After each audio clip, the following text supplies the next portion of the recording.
Right, greetings all, hope this finds you well once again, and we're back in the machine shop where it's bush day. On the subject of bushes, the first thing we have is this tangled piece of scrap. Now, this is not actually a bush, thankfully, because it's in a terrible state. It's actually the core out of the bush for the 9F that we saw last week. The reason it's out of it is because that bush has been finished, machined to size, pressed, is back on the 9F, and was running around the yard earlier this week. The core, as I said last week, we use this as a mould inside the white metal to reduce the amount of metal you pour. Well, it got stuck, they couldn't press it out, and so what I ended up doing was having to machine it to reduce its thickness, and then because it's still quite a sizable lump of metal, I then decided the easiest way to deal with it after that was to simply collapse it with a hammer and cold chisel, hence all the precision adjustment marks you can see all over it, and then get it out of the bush, and then I can finish the bush off and machine it to size. So that can go in the scrap bin where it belongs, and we can move on to some other jobs, namely the K1. So there's one bush off the K1 that's about 2/3 the way through being finished. But first, we'll just show what we've done on the rods. On the rods, the old bushes, there's two leading bushes and one gradient pin bush. They've been pressed out. You can see that's the anti-rotation key out of one of them that's sitting there. They've been pressed out because I need them for various details of measurements and whatnot. So squirt them out, and then the first job I've done is I've measured the internal diameter of the hole that goes into.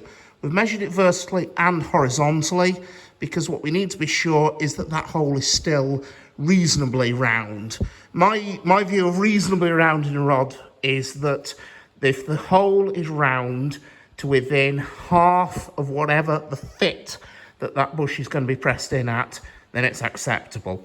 That bush is just over 6 inches diameter, so it will go in with a fit of 6 thou, and that hole is round to just under 3/1000 of an inch. So I'm happy that that hole doesn't need any machining, doesn't need skimming with a boring head. We can just press a new bush in there and it'll be absolutely fine. So there's one squirted out there, then there's another one there that's been pressed out, and then finally there's a gradient pin bush there that's also been pressed out. Okay, right, now what's happened with those is Nelpeg provided new castings for the brasses. The reason we're replacing the brasses is that where the thrust ring sits on the brass, that had worn very badly, so the thrust ring was loose. So the brasses have been replaced in their entirety. Those brasses, they've been rough machined earlier in the week. That is, the outside diameter was machined to 1/8 of an inch over size, and the inside was machined to 1/4 of an inch over size, so that we can then cast in the thickness, 1/8 of an inch, of white metal either side. They've then done a smashing job with the white metal, and it's lovely. No porosity, no gas bubbles, stuck like the proverbial to a blanket. Absolutely spot on job. So there's one there. That's now been machined. The only thing that's left to do on this is, for some reason best known to the almighty and the ghost of Arthur Peppercorn, the North Eastern Railway, for some reason that I really do not know, where every other railway had the top hat section of the bush here is parallel. The North Eastern Railway, as we can see on one of the old bushes, for some reason put a chamfer on the inside edge of it. So why they did that, I'm not quite sure. I suspect it's probably got something to do with avoiding a stress riser in the rod if a counterbore was machined into it, but I'm not absolutely sure. So anyway, it just requires that taper machining on, and then it also requires a slot for an oil pad and for an anti-rotation key machining in, and that's done. The other bush is currently in the lathe. That's just been finished, turned to size. As you can see, I'm holding it in the 4-jaw chuck again. I'm doing that because it allows me to hold it very accurately. And so I'd already held it in the other way round, machined the white metal to size. I'd also, if we just bob back to this one, on the inner end of the crank pin, there's a radius where it sits into the wheel, and you can see how that radius has been machined into the white metal. That was added in with a form tool, a very high-tech piece of equipment produced at a very I believe it's actually a redundant thread chaser. We found a box full of them. They're basically chunks of high-speed steel as far as I'm concerned. So that's been ground to a 1/2 inch radius form tool. So that radius has been put on, it's been bored to size, and then it's finally had the outside skimmed to size. Incidentally, you'll look at that tool and think, that's a bit of an odd way of doing it. Yes, it is, and there's a very good reason behind it.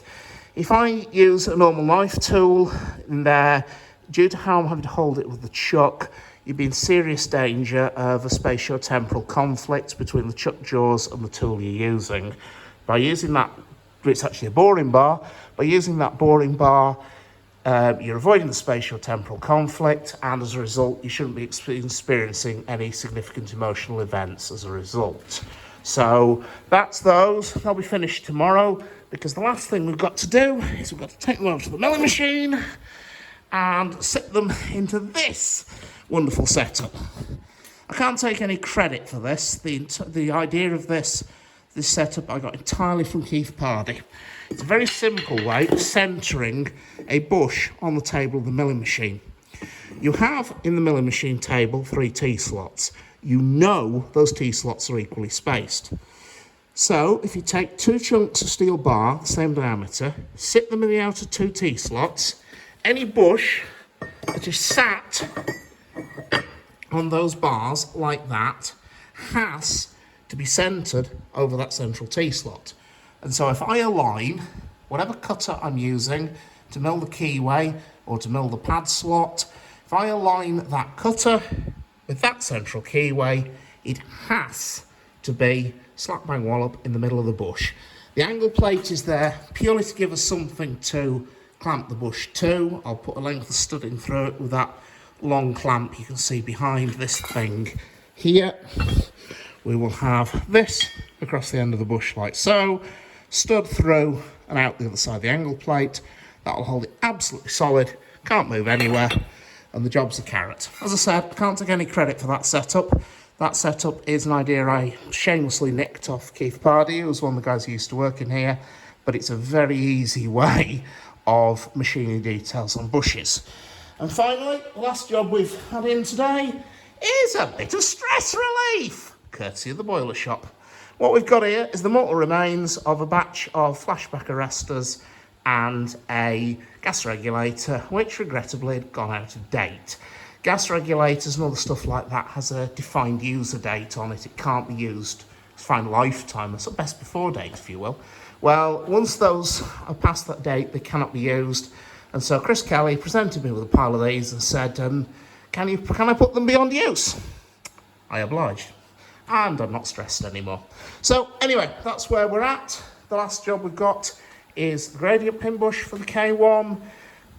That's got a little teeny tiny problem in that, sadly, we had this beautiful machine yesterday. It's beautiful, lovely. I was really happy with it.